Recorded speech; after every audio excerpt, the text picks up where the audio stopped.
सोलापूर शहरात महानगरपालिकेकडून बेकायदेशीर बांधकामांवर मोठी कारवाई सुरू असून आज या मोहिमेचा दुसरा दिवस आहे। शुक्रवार पेठेतील समाचार चौक परिसरात असलेल्या वैरागकर हाईट्स या इमारतीवर महानगरपालिकेकडून तोडक कारवाई करण्यात येत आहे। प्रॉस्पर्स बिल्डर्स अँड डेव्हलपर्स यांनी विकसित केलेल्या या इमारतीतील बेकायदेशीर गाळे आणि बांधकाम हटवण्याचे काम सध्या युद्धपातळीवर सुरू आहे।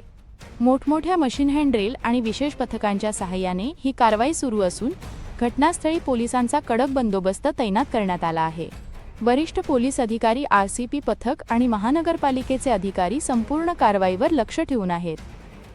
या कारवाईदरम्यान परिसरातील रस्ता अंशतः बंद करण्यात आला असून नागरिकांची मोठी गर्दी घटनास्थळी पाहायला मिळत आहे। महानगरपालिकेच्या म्हणण्यानुसार या इमारतीमध्ये तळघर आणि इतर भागांमध्ये नियमबाह्य गाळे उभारण्यात आले होते।